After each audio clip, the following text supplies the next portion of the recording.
Well, so maybe, Bryce, if we'll get rolling, ideas to do this in an hour and get you some really good value.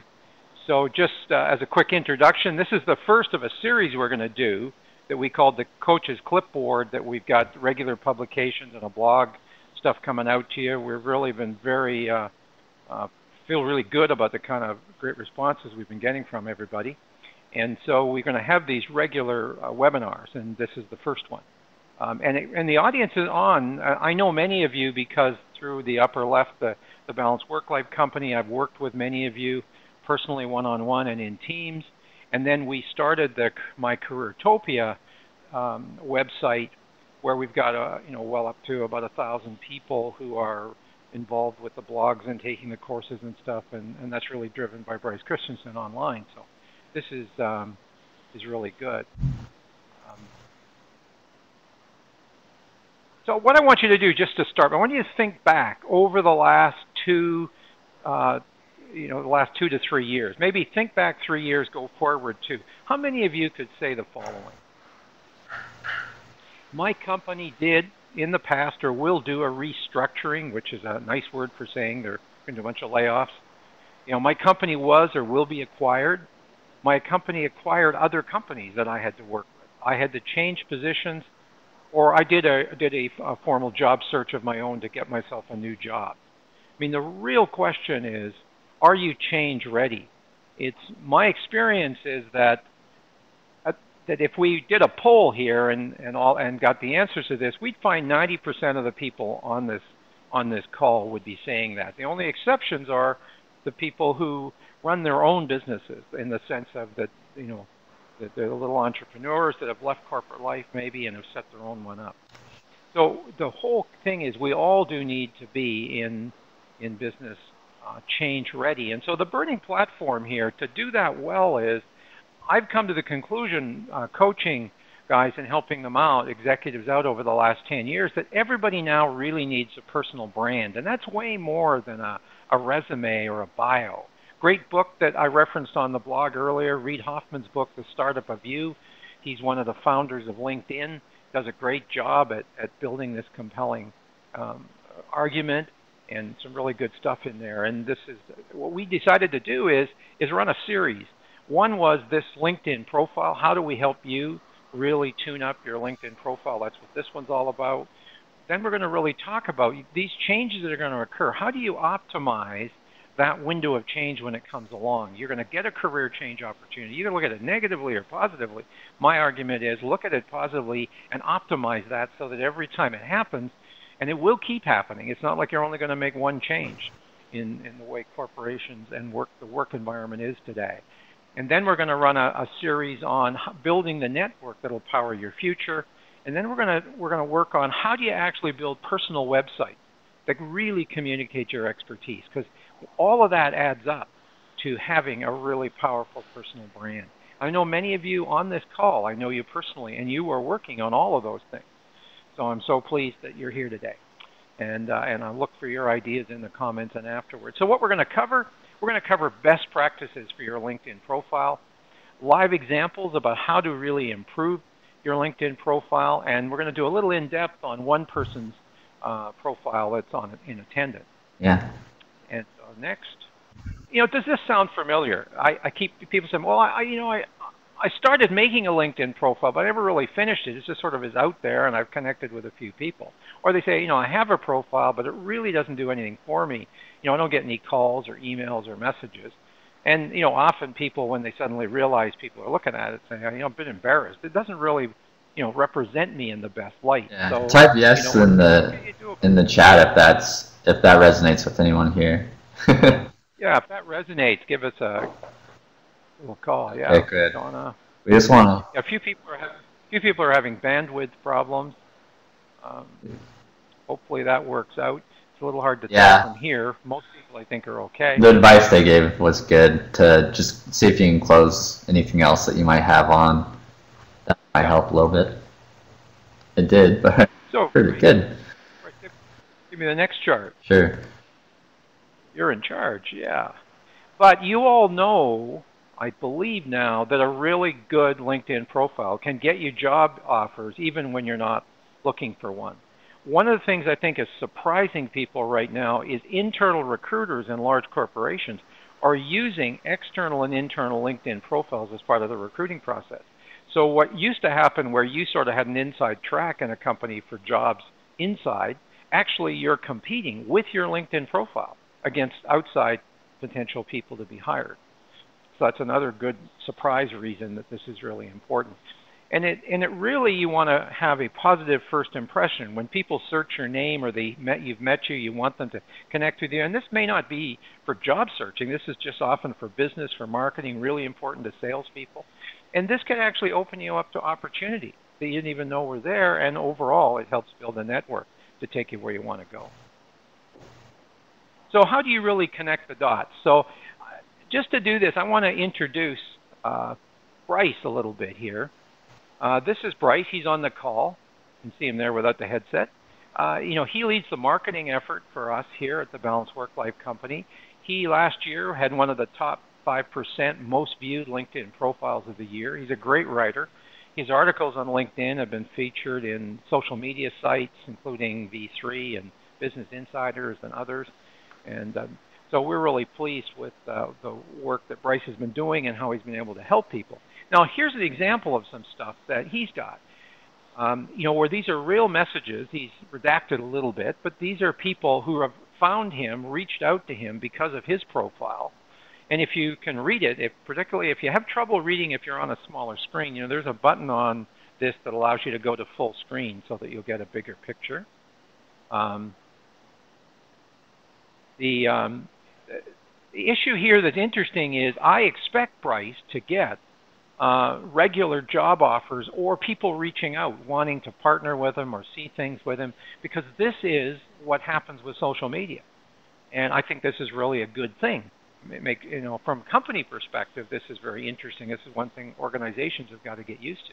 Yeah, it's almost like you need to expect that your employees, your coworkers, or anything could be getting opportunities passed to them all the time. So how do you kind of work with that? Or how do you get that to happen yourself? Yeah, so Bryce has come up with a really good methodology. So I'm going to turn this over to him for the time being now to take people through it. Yeah, so when you registered, I had a question on there about what is your biggest LinkedIn challenge? And I kind of want you to actually answer that in the chat now if you want.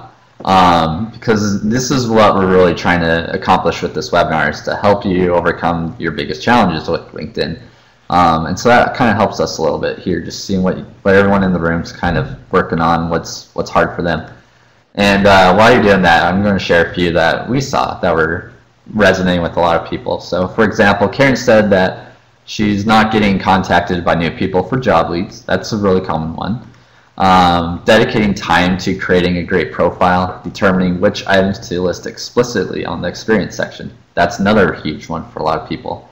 And then Mike said figuring out how to use it successfully. We're seeing lots of people put it in here. Awesome. So Irby, I hope I say your name right, I'm sorry, wants to figure out what it can do for me. That's great. How to make it work for me in my new job search. Kathy, that's a great one. Same as Karen, wondering what keywords to add to drive traffic. Awesome. If we have time, I'll show you a cool tool to figure out exactly how to do that. And how to use it best for my job search. Those are all perfect, great examples. So let's go ahead and get started. What I've done is I've taken every part of a LinkedIn profile and dissected it, looking at what the best practices are, and then I've gone out and I've hunted for good examples for each of these different parts of a LinkedIn profile. So usually this is the pretty obvious one, the profile pic. So when you put your picture up there, you want it to be professional, represent you at your best, and don't worry about like trying to stand out or be original or anything else like that, because that's really not your profile pic's job. That's more of your profile's job. So no like clown suits or anything crazy like that. And then the next part is the headline. So I'm going to go through these kind of quickly so we can go and look at examples and kind of dissect profiles, see what they're doing well, what they're not doing, and kind of get a practice of looking for what you would need in your own as well. So the headline is that first part that shows up on your LinkedIn profile. And the big trick here is that a lot of people tend to just put their title. So they'll put marketing manager at Balanced Work-Life Company. That could be an example of one, but that really doesn't do it justice. What I like to do is you want to showcase your specialty, your value proposition, and your so what. Use that as valuable real estate to kind of show someone who's looking at your profile not just what title you have, but what you can do for them, and the so what is a huge one there. Irby's got a good one here. He says, I read on Twitter today that keywords don't matter so much. The number of connections drive search results for positioning. Yeah, so that's true for helping out later on. We'll talk about that too. So then the next part is the summary. And in the summary, you're going to want to write this in first person. I've seen a lot of people use third person there, but you're really trying to talk to the person as if this is representing you. So you don't want it to be like someone else talking about you. You want to include your keywords, your skills, and experience. And the keywords are big. I'll show you how that kind of works later. But keywords are going to show up in your specialty section, and this is a big part of how people find you as well. And on top of having a lot of connections for that, as obviously, but you're also going to want to tell us what differentiates you from others in your summary. So the reason why I pulled this example is, again, a lot of people kind of use this. They either don't have a summary, which is really common, what I found, and that's not the best thing to do either, because in LinkedIn, your summary is one of the main areas that LinkedIn searches for whenever people are trying to find people with a certain skill set, and it's also a great way to kind of talk about yourself in a way that isn't just like a resume where it's just experience, and that's it. So this kind of lets you tell your story and be a little interesting there. So definitely take advantage of that. If anyone has any questions, go ahead and share them as we're going. So yeah, so Ron, great one. Should you build a good summary and lock it in, or is there value in periodic changes and updates? Yes, definitely update periodically. I change it probably every 3 months or so, just to keep it fresh. You have new experiences, you have new accomplishments that you're proud of, maybe even a new direction you want to go.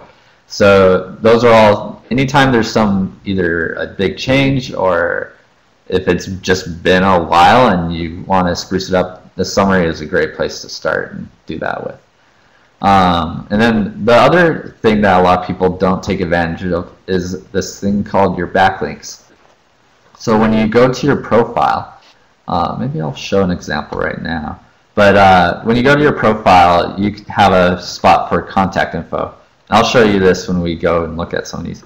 But LinkedIn gives you 3 links you can use to anything, really. So you can link to your website, you can link to your Facebook, your Twitter, you can link to your blog, you can link to your company, you can link to your about page on your company's website, anything. And those are all good things to do, because this will help it. So when someone goes and Googles Ron Collier in the search engine, they're going to find the things that you want them to find about you, more likely than just whatever other people have randomly tagged you in online. So you definitely want to take advantage of these. And a lot of people just don't add any of these websites for their own profiles.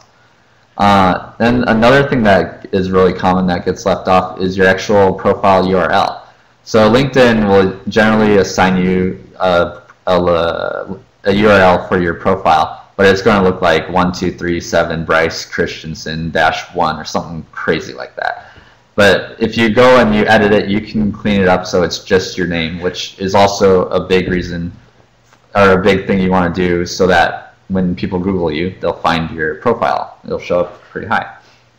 And so that's how that works. The next thing is the skills and expertise. So this is kind of a newer thing that they did a couple of months ago, and a lot of people are, and this is totally understandable, they kind of see this thing as not the most accurate, because literally anyone can endorse you for anything, and a lot of times they don't even know what you really do. But the big thing here is really, this is just more of a way to you can set the stage ahead of time. You can add skills yourself and let those ones be the ones that people see and endorse you for. So it's not, don't worry so much about whether it's super accurate or it expresses exactly what you do in the best light, or if they don't even rank it in the right way. Like maybe this guy really is more of a team building guy, but for some reason people see him as a leadership development. That's not as important. It's just kind of having social proof that you have a network that's connected and is willing to endorse you. That's really what this is for. And then another section that I see that gets neglected a lot are the projects. Oh, okay, so before we do that one, Kathy's got a point. She says, should I delete skills that I may have been, that might be old, that I don't want to be recognized for, like SQL Server, if I'm looking for management? Yeah, no, that's totally fine. If there are skills that don't make sense anymore, you have control over that, and you can totally get rid of them. And it's not really a big deal on that section to do that. And then, so Irby's got one too. Let's see if he has anything before we go on. Anyone else have any questions? We're about halfway through the sections. And then we'll dive right in. So Irby says, I'm on my third career, military, electronics, tech, and instructional design. It spans 30 years. Relevance. Oh, okay. We'll get to that on the experience section. Janelle has a question here. What about including hobbies? Okay, yeah, actually what LinkedIn does is, I think where did our chat just go? Jim, did you move our chat? Let me put it back up, hopefully, here. Yep, you moved it. All right, let me put it back. There you go, guys. You should be able to see it again. All right, so yeah, the hobbies section, they actually have something for interests, and you can go ahead and put your hobbies in that section. That's probably better for there. Skills you learned through them, yeah, that could be different. Yeah, like for example, a lot of people start Photoshop as a hobby, but then they actually build real skills with it, and that's totally fine to share. So volunteer work is probably important. Yeah, that's good. Great. Yeah, no, those are all great examples. Thanks for this interaction. It's really helpful. So on the project side, this is something that I see neglected all the time. LinkedIn actually lets you upload files now onto your profile. So you could actually upload your resume on there. Or in this case, this person has uploaded writing samples. But you can do portfolios, you could do all kinds of things. Or if you don't have an actual document, you can even link to a web page with something relevant to your career. So this is a really great place. And you can even move this project section up to the top of your profile if you want, so that's the first thing people see, which is great. You have a lot of control over what people are seeing when they come to your profile page. And that's a great way to leverage something that maybe LinkedIn doesn't currently have that they can express the best, like a portfolio of the photos that you take as a photographer, or a portfolio of your achievements as a marketing manager, or your sales figures that you've been able to accomplish, and things like that. So definitely use this if you can. If there's something relevant that's a project or related to that, definitely use it. And then this is basically, the experience section is what most people do on LinkedIn. It's where you put in your jobs and you talk about the things that you've done. So the biggest things here in the experience section is you want it to be easy to scan, you want it to have bulleted points, and to summarize your accomplishments.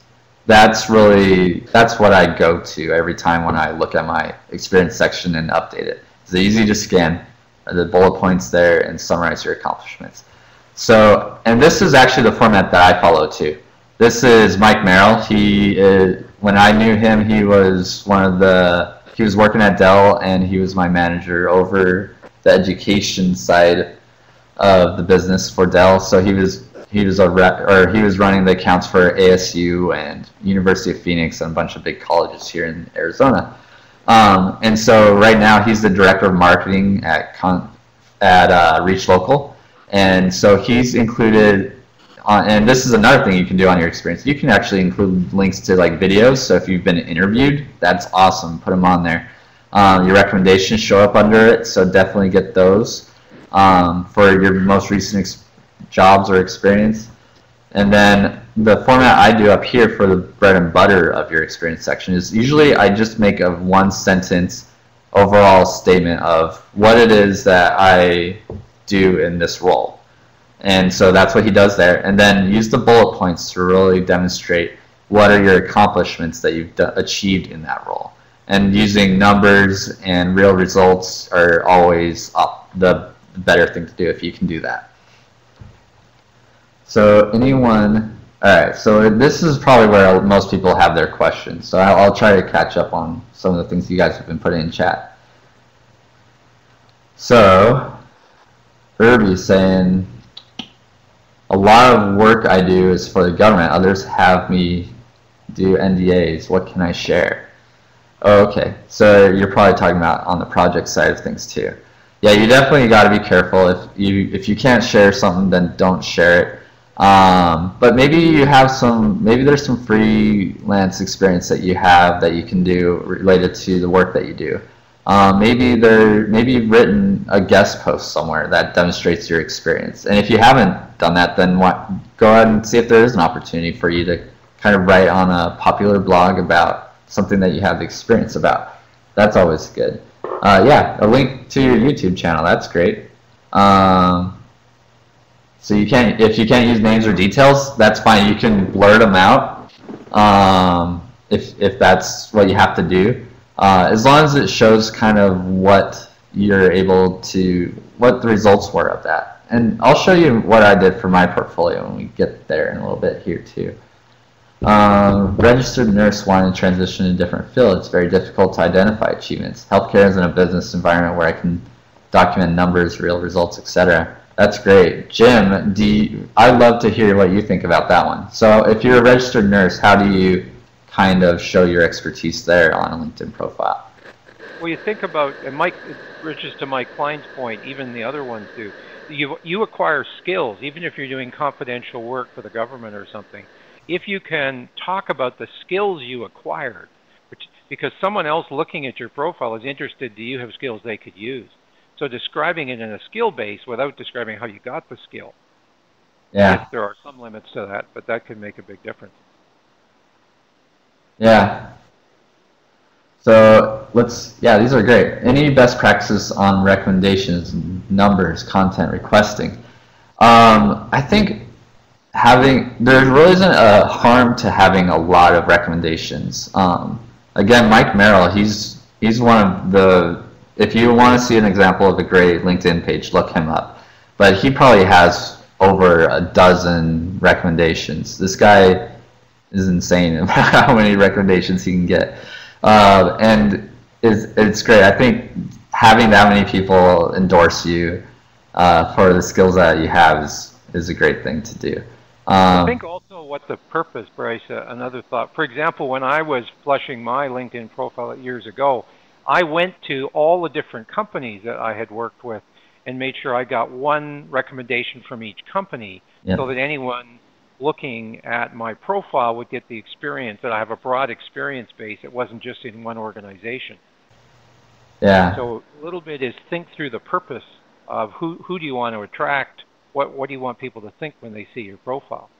Yeah, and the other thing to keep in mind is that just because someone gives you a recommendation doesn't mean that you have to make it public. So if there is a recommendation but it doesn't really speak to what you wanted to say on your profile, you can hide it. So there's really no harm in it at the same time either. Yeah, these are all great. I think in Ron's question is, when you look at their LinkedIn profile, it does take you back to the recommendations you've made as well, right? Yes, you can see both sides of it, Ron. Yep, both sides are there. Louise Ross, that's great. I guess it depends on who's looking at your profile and what the party was. Yeah, get creative there, maybe. I think we have such a polarized country. Yes, that's true. In your situation, Louise, you're right. There might be times where you just got to be more creative. Think of I helped this political party get to this level, get to this recognition, raise their approval scores by this, whatever it is that you're doing. It's fine. You can leave that kind of detail out. I mean, most of you know about the whole concept of gratitude. Expressing gratitude to others helps yourself, helps them. And in a funny way, writing a very brief but nice recommendation to someone is a form of gratitude. Yeah. Yeah, exactly. So a lot of people are asking, how do you go about requesting these recommendations? Here's the best way to do it. Give out recommendations yourself. Find people that you can easily write a recommendation for, and just send out 10 of those if you can. And just dedicate some time and give yourself like half an hour and say, I'm going to write 10 recommendations. And you'll see that people reciprocate when they see someone else recommending them. So you'll probably get maybe 5 of those that will recommend you back. If not, then not a big deal. Like, you can move on and do 10 other ones. And that usually generates enough from what I've seen. Is there any other strategy? Do you see that work, Jim? That and tying it to something real. I've often given people an example of what I was looking for, not about their specific stuff, but something else. Because sometimes when people have been doing it a lot, they don't actually, they feel awkward, like, do I write a long one or short one? They don't know what it is. And you don't want them having to do a bunch of research. You just want a response. And so I've given people examples, not of recommendations for me, but other examples from LinkedIn, and suggested that that would be great if they felt comfortable to recommend me based on a project we just finished or something. Yeah, send them a note. Just say, I'm trying to improve my LinkedIn profile and trying to increase the number of recommendations I have. Would you mind sharing a quick one for me? Here's what some other people have done. Something like that is, a lot of people won't see that as offensive or you're being too intrusive or anything. They'll want to help out if they're good people. No, Kathy had a good point about should you have the same number you give out as you receive, and that's probably not an interesting balance question. It does, the number you give out reflects somewhat your generosity. Yeah. I'm not sure I don't think LinkedIn has any. There's nothing in the algorithms of LinkedIn that makes it. No, yeah, LinkedIn won't punish you if you've given out more than you've received or anything else like that. So what we're going to do now is we're actually going to jump into some profiles I picked up, and we're going to look at them, and I want you guys to actually tell me as we go through them, what are they doing well, what could they probably improve, and this will just help you kind of start to see the patterns, and then you can apply those to your own profiles too. So let's go ahead and look at that for a second here. And so I'm going to pull this up here. All right, so this, let me know if you can see this clear enough, hopefully. I've got a full screen on mine as well. But basically, I wanted to start with someone that would be a typical kind of client that we work with, CEOs or VPs and executives and those kind of people, so that you can kind of see how some of these people have their profiles, and then you can feel maybe better about your own, or at least you could see what you could do to improve them. So this one is Chuck Vermillion, and so go ahead and type in the chat, what do you think he's doing well so far, and what do you think he could do better? And I'll scroll down so you can see more of his profile, but see if there's anything that's missing, anything that we went over that he didn't quite do on his, and things like that. But I'll scroll down a little bit so you can see a little bit more of his profile. Get a scan in here. He's got his skills. Education, groups, following. All right, hopefully that gives you a little bit. So go ahead and start, give me some of your thoughts, and then I'll go through and tell you what I see. He's part of a lot of groups, which is good. Yeah, that's true. If you're a CEO, you want to definitely be connected to a lot of those different groups in your industry. OneNeck is, they do like IT managed services and outsourcing and things like that. Needs vanity URL. Perfect. That was one of the first things I noticed as well. So this is what LinkedIn will give you by default, something like this, which is not very optimized for searches in Google. How do you set that URL? Yeah, I can show you that too. So what you'll do is you'll go to your profile, you'll click edit. I'll just come back to him, and then you'll see an edits right by the profile, the URL. It's that simple. Did you see that? Just right over there. Boom, go back. All right. CEO and founder don't really describe his so what. Yep, perfect. You got another one. Another question I have for you is, if you're a CEO, why is it even important to have a LinkedIn profile? Or for that to be filled in all the way or representing you? Some people might go, oh, I'm a CEO. I don't need to worry about that. I control my own destiny, right? But CEOs have a lot of change in their lives as well when it comes to careers. Yeah. Turnover. Well, the other thing, think about it. If you had an opportunity to work for this organization and you're a more senior guy, would be part of the team, isn't one of the first things you do is research the company and research the leadership team, including the CEO? Because that gives you a feeling for the individual. Yep, Kathy, you picked up on it. No summary. You can't see it. It doesn't just show you summary and then it's blank. It just doesn't even have it if you don't have a summary. So he's losing out on the opportunity to really share his story. If he wanted to get picked up in another IT company, move up in his career in that way or something, that summary is a great way to show all the companies he's run or how he's grown one neck from this many people to this many people, or revenue from this to that and all that. His experience is lacking too, right? There's not really much in here. It's just CEO, owner, senior vice president, like no accomplishments, no idea of what he did in those roles. So this one is really easy, hopefully, for you to see where there's some challenges. So we'll do one last, I think Janelle just has a comment here, and then we'll do the next one. No summary, yep. CEO today is not necessarily CEO tomorrow. It's good. Reason to work for him, yeah. Yeah, exactly. All right, cool. That was great.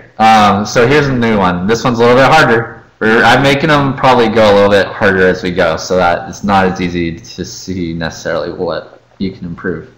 But that'll help you kind of fine tune where the gaps are, maybe in your own profiles as well. So go ahead, same thing. What is this guy doing well, and what could he improve? And I'll keep it here for a second, and then I'll scroll down again, so you can get a better view of it.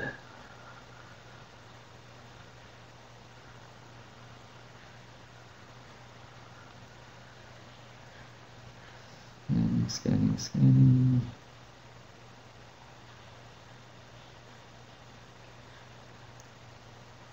So yeah, at a glance, this doesn't look bad, right? But if we take a fine-tuned comb to this profile, what kind of things stick out? He should include skills in his summary. Yep, exactly. There's no keyword. So remember when we talked about the summary, the main things that we wanted there were, one, to differentiate yourself, and then keywords for what you want people to be able to find you for. What kind of skills do you have that you want to be found and searched for?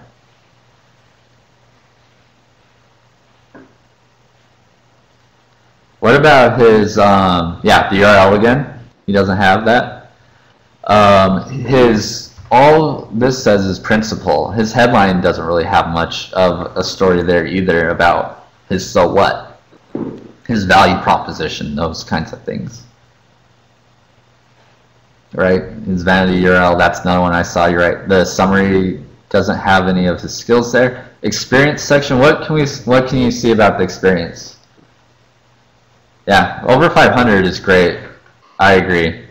I'm not quite there yet either, but if you can get past 500, that makes a huge difference on LinkedIn also. I would not use we in experience. Yeah. I recommend getting there though, not just by adding random people. Yeah, don't just, you can get in trouble just by adding nobodies, but because the other thing, if you read the article that we did on one of Jim's blogs, basically LinkedIn, whenever you add someone as a contact, they will be able to have the chance to say, yeah, definitely, I know that guy. Or they might they have the opportunity also to say, I don't know this person. And then that can tag you in LinkedIn as someone who's spamming, and you don't want to have that happen to you. One good way to expand is every time you meet someone that you formed a little bit of a relationship with, and there is a reason, send a thank you. Normally you'll send a follow-up thank you note, an email or something. Send it through LinkedIn and use it as an invitation to connect. So it's fresh in your mind, it's fresh in theirs. That connection can come directly. I got that hint from one of our clients. Yeah, and great questions here. So is it important to use titles? LinkedIn suggests to make it easier to find me. The big thing with titles, like in your experience section, is you can use your real title there, but you can also maybe add to that, like a good example. Let me show you mine here, because you might have a keyword that doesn't really show up in the title itself, but is a big part of what that job was for you. So for example, I used to work for a company called the Levin Agency, and their title was Reach Evangelist, but that doesn't really say what I did, where I was really a promotions specialist. And putting that in the title will help me show up when people are looking for promotions and things like that. So that's a way you can do it too. Always use something official. You don't want to lie about what you actually did. But then you can also, if it makes sense, find a way to tie in the keywords that really represent what you were doing there. I hope that helps a little bit. All right, yeah, and if people ask you to join their network but you don't know them, the big thing I do there is I just look and see if they have any relevance to the groups I'm a part of. Like maybe they're just another marketing guy, and that's fine. I don't know you personally, but I might have a reason to talk to you in the future or bounce ideas off or whatever. That's great. If you don't see any kind of connection or relevance, then you don't really have to accept them. If you want to be a nice person, you can not accept and just say, there's like an option there to basically not accept them quietly. Just hide it or something like that is what it is. All right, yeah, so a lot of people are asking about keywords and what the value is. So here is my secret, and then we're going to jump into one of the attendees' profiles because we want to make sure we get to that before we run out of time.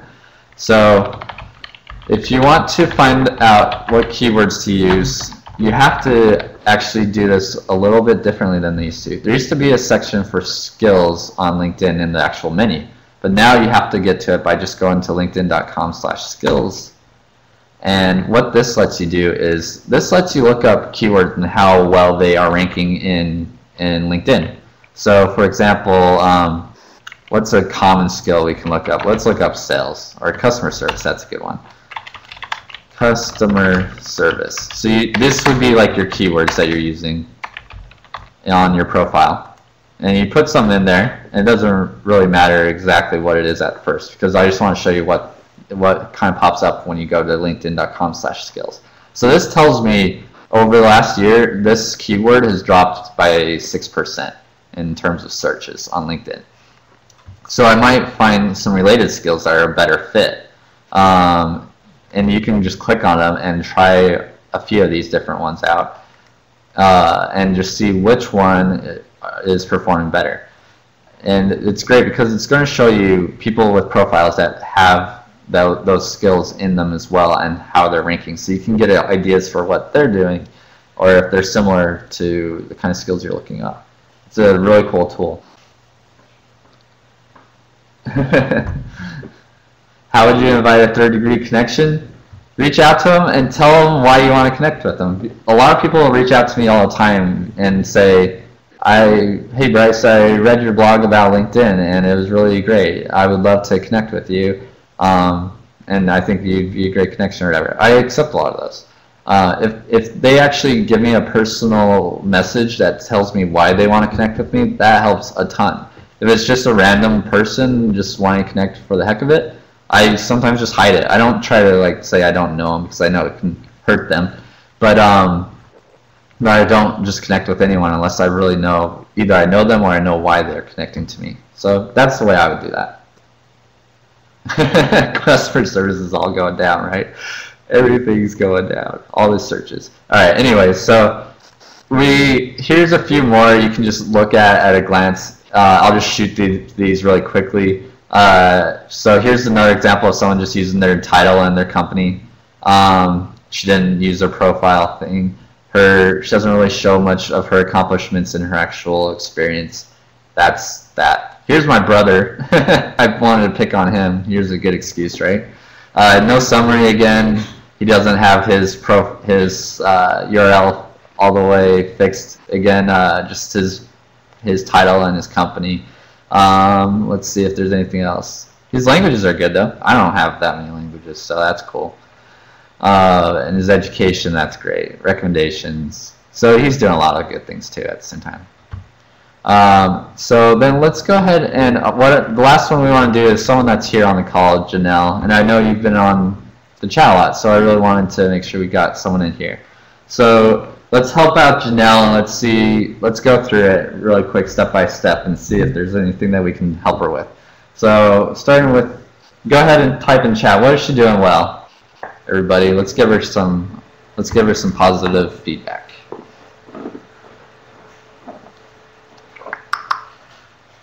And I'll scroll down a little bit. Whoops, start up here so you can get a view of it. She's got great experiences, great companies. Lots of experiences in here. That's awesome. It's filled out. It's not a blank slate like a lot of people are putting out there. She's got her skills and endorsements, recommendations, groups. Lots of stuff. Kind of dense, not so much white space. And is white space important? Yes, I'll get to that too.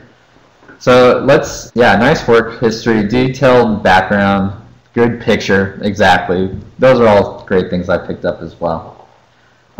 So speaking of which, let's start. Profile pic, I don't see any problems with it. You're great there. The headline, what could we do to help improve Janelle's headline here?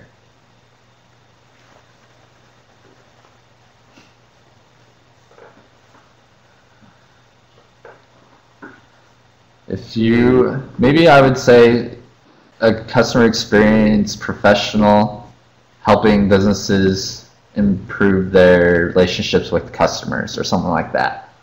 Do you have any ideas, Jim? What are some good headlines maybe for someone like Janelle?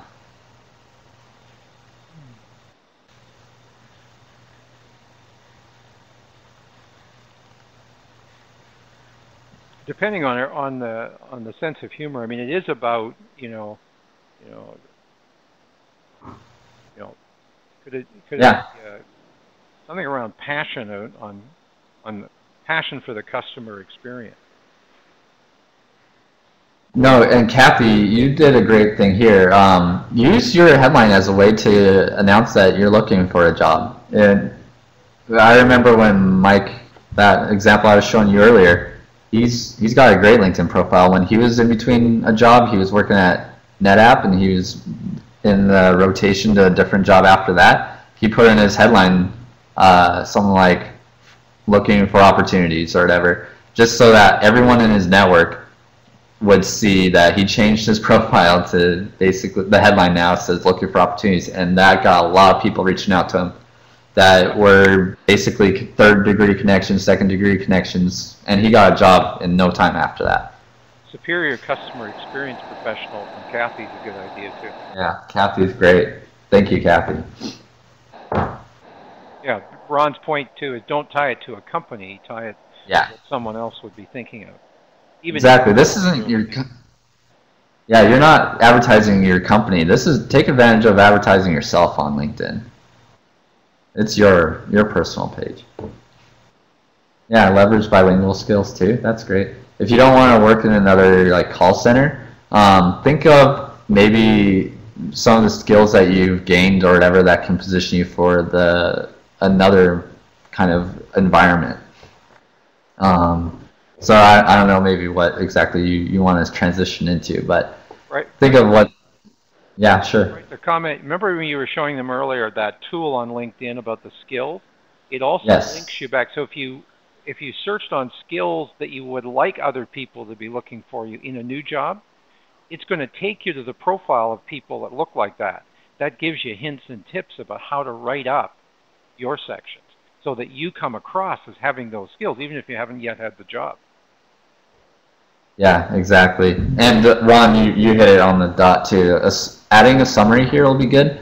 That will allow you to kind of tell your message and where you want to head. So you can make it clear there that you're not looking to work in a call center. You're looking to manage a team in a sales organization or a support organization, in the support side of an organization, or something along that line. And demonstrate that you have the skills to do that in your summary as well. And have fun with your summary. Like, mine is really retarded, but I just wrote this one earlier. My marketing has been in my bones since I was a child. I told a story. I just want to make it personable because this is your chance to do that. Everything else is so dry. So when I was 8 years old, I was diagnosed with leukemia. I grew up watching 90s X-Men cartoons, so I just pretended I could be like Wolverine and heal my way out of it. Phoenix Children's Cancer Center saw my creativity and enlisted me in the marketing to help with commercials, holiday card fundraisers, and more. Today, I've taken that passion, winning attitude, and turned it into a career with 4 years experience focused around online marketing.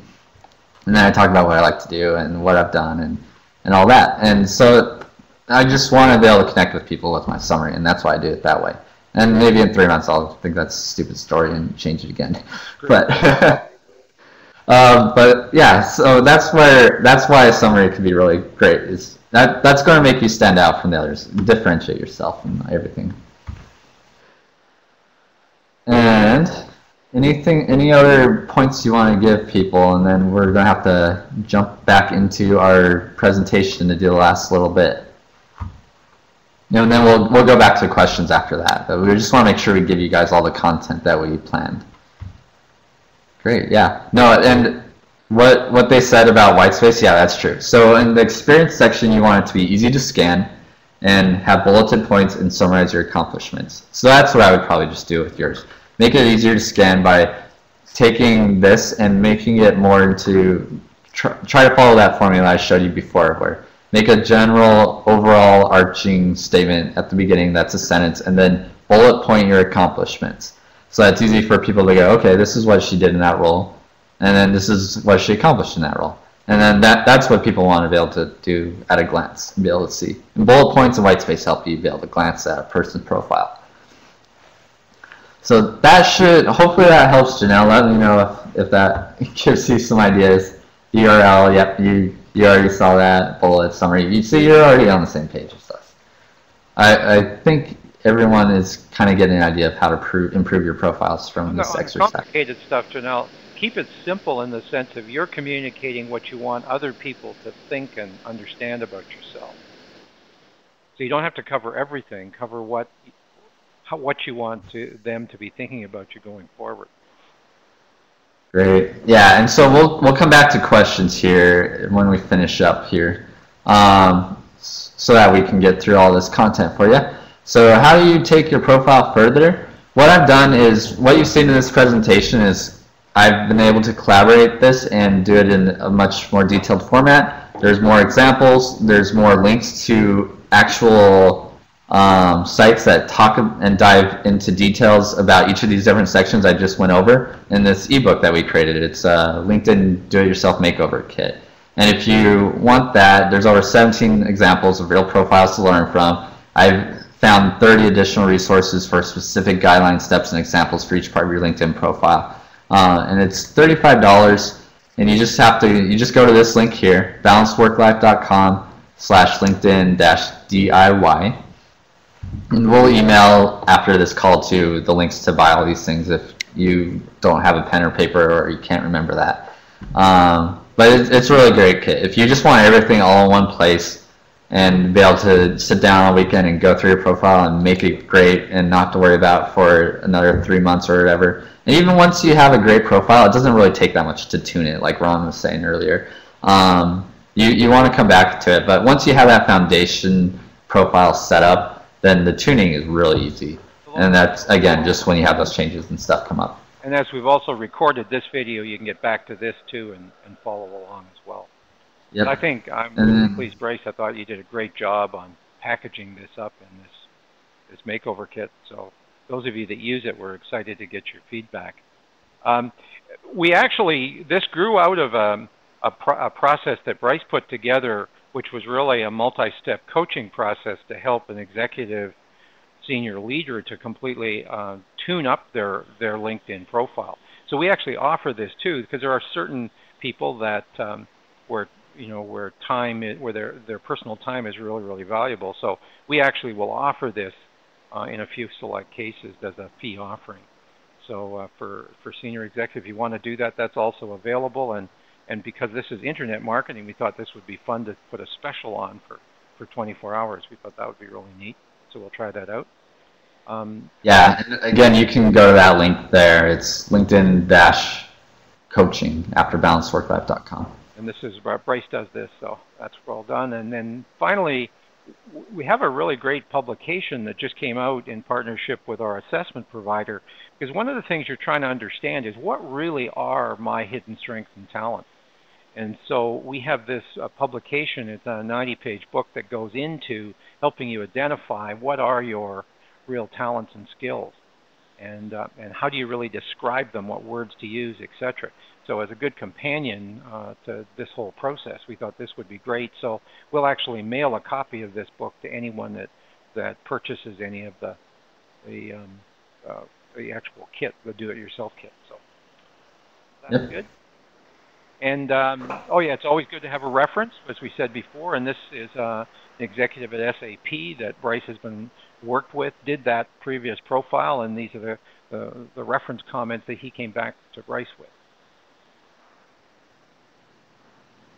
Recognize. Yeah, Roger was great this to was work just with. Updating it for internal use and actually for his personal brand, very much along the lines that we first suggested.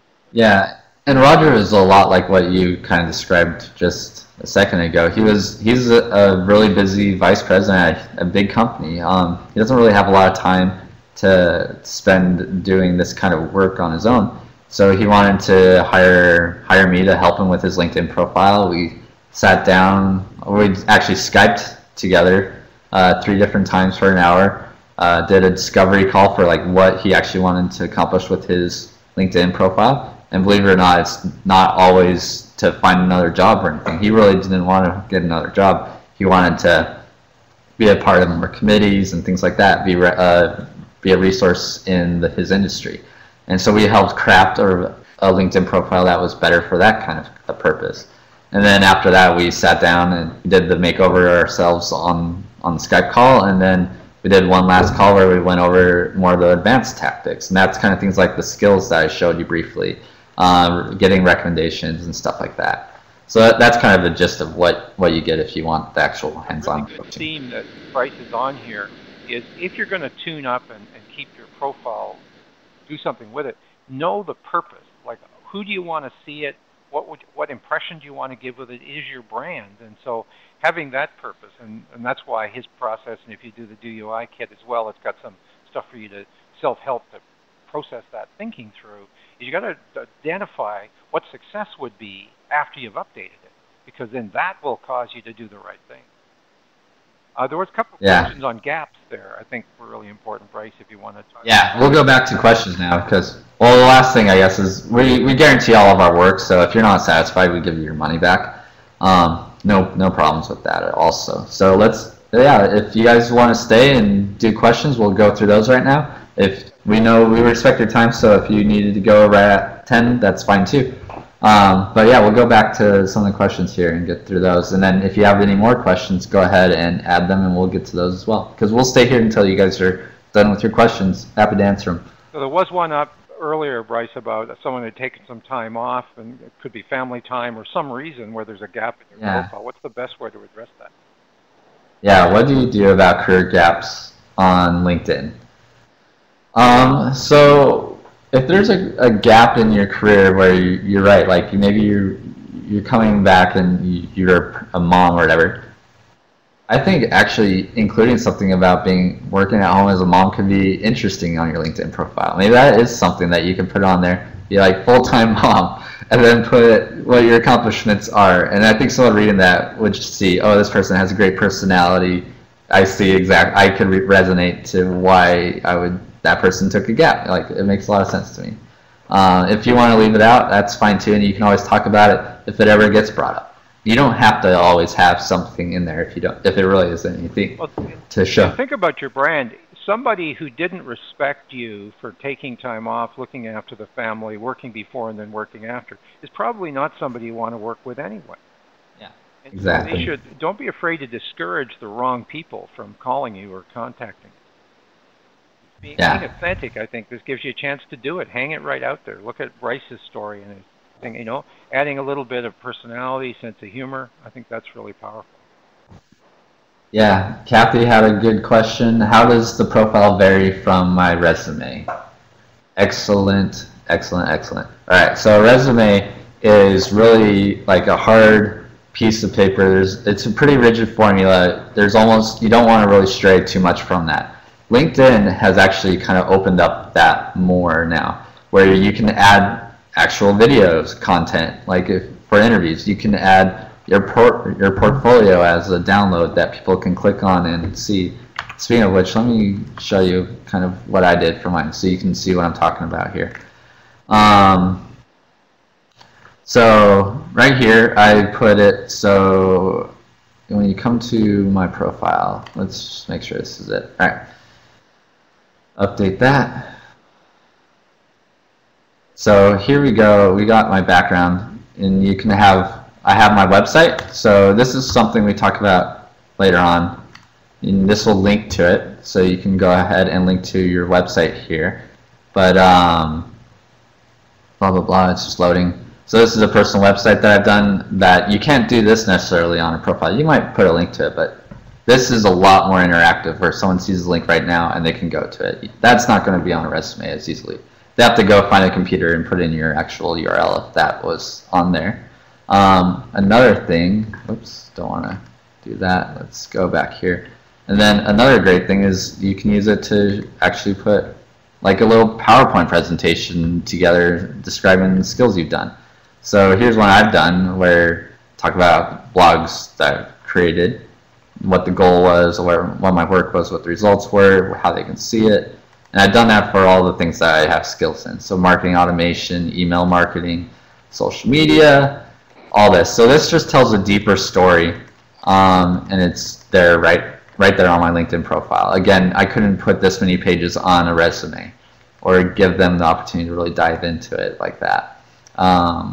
Another thing that a resume will not necessarily have is your recommendations. So you have your recommendations right there on the cover of your LinkedIn profile. So that's a great reason to have those, because that sets your LinkedIn profile apart from a typical resume. If you don't have those, then you're right. It's just like another resume. You get rid of these sections, and yeah, you got a resume. You know, everyone should realize that LinkedIn is being used by virtually all recruiters. It's completely, changed the way recruiting is done. So everybody's looking at, there are still organizations, people have processes, so they say, give me your resume. I'm not sure how many people actually read them. I mean, they have these resume scanner machines that churn them in and stuff, but I'm not sure that's necessarily going to help you a lot. You got to have one if you're actually looking for a job and they ask you for one, you give it to them. But always reference people back to your LinkedIn profile and make a point that that really represents you, and make sure it's continuing to represent the you that you want people to think of. Yes, those are great. Ron, you have a great question here. So what are the key things that drive views? You mentioned keywords, number of connections, URL is positive, and spam requests is negative. What else contributes? I usually see a bump in my views whenever I write a new post online, either about LinkedIn or other topics on sites. So if you really want to get views to your profile, be interactive with communities online as well. And I think that's a great thing to do in anyone's career, to demonstrate your expertise. There's blogs on all kinds of topics and industries, HR, marketing, sales, whatever you can think of. Find a blog and just ask if you could write a post for them, and that will help not only just build up your own profile of, yeah, this is a post I wrote for HR.com or whatever. That looks great, but it also sends people to your profile that see Ron Collier's article and go, wow, this guy really knows his stuff. I should look more into him. They go to your LinkedIn profile, they see your experiences, and then they send you a message. That's a lot of what drives the it. use of questions. I found that very powerful, where you post a really good question, stimulate other people to answer, and then start a dialogue with them. Because a lot of people watch that activity. Yeah, going on to your groups. So if you go to like your groups and you contribute on those, that drives a lot of it too.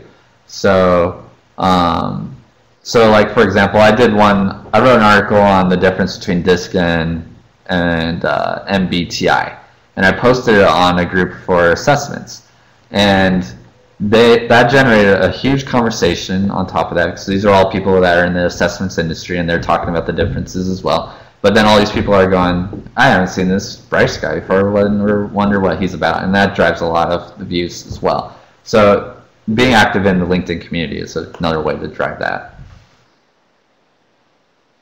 Okay, so let's see. What are the top 3 things we can do to help us get found with searches for a new job? Good question. Do you have any thoughts on that, Jim? And then I'll share some ideas. A little bit is there's 2 situations. Are you currently employed and don't want your company to know you're looking? Or are you completely open about it? Because if you're completely open, using that, making it public at the top, you're looking for a job helps. You use some examples of that one, that's for sure.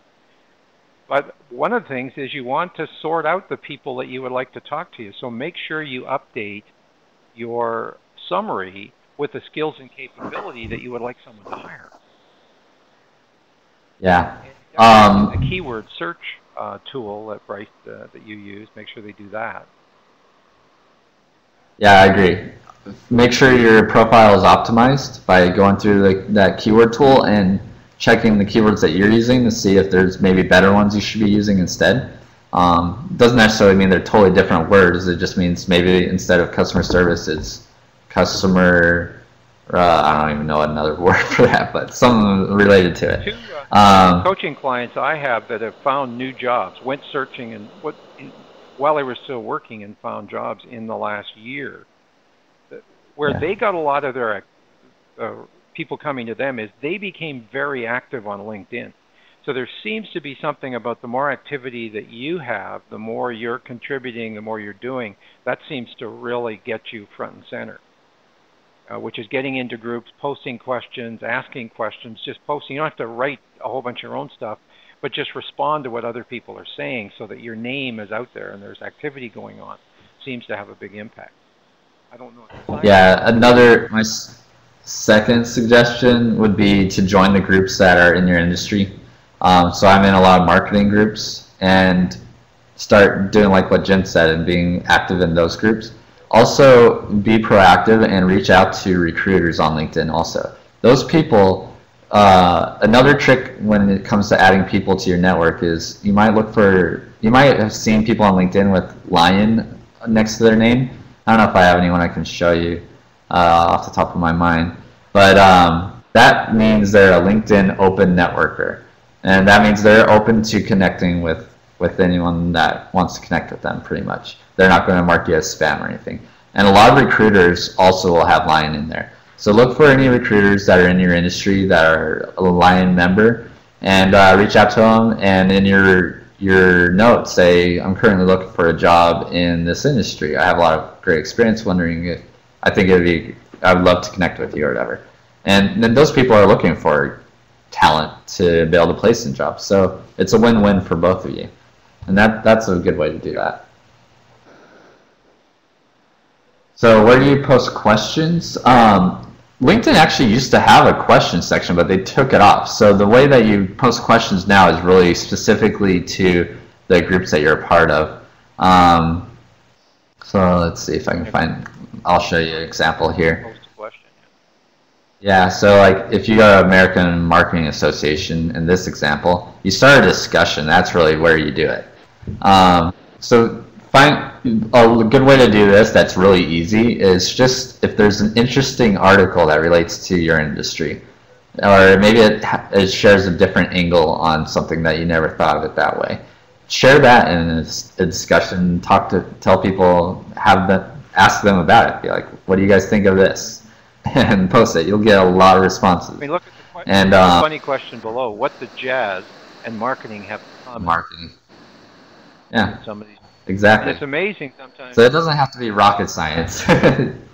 Nope. Anything. It could be fun. It could be interesting. Just as long as it's relative. You don't want to spam their group with irrelevant information. But that's the way to do that. And there's a lot of special interest groups for. I mean, there's ones for accountants, ones for marketing. So you should be in some of the groups relevant to where other people would be that have the capabilities that you have and you would like to be employed in that niche. Great. Yeah, thanks, Luis. We'll see you around. And I think that covers all the questions. If there's any questions we left off, go ahead and post it here. Otherwise, email us questions. We're respond. Love the feedback on the program itself, and if this format, because we got other ones coming up, and we want to record these so they can be valuable to others. So your feedback will really help us on the session, particularly on the next one where I'm going to do the career change, optimizing that career change opportunity. I'm going to hopefully get some of the people on the call I know have been through it to help me by talking about their experiences with it, because this level of interaction and you helping each other is good. This product is fabulous if everybody's on video. The problem is it just chokes the bandwidth with the number. You know, we get 30 people online and you can't see so well. Sure. Okay. Yeah, appreciate it, guys. Thank you very much.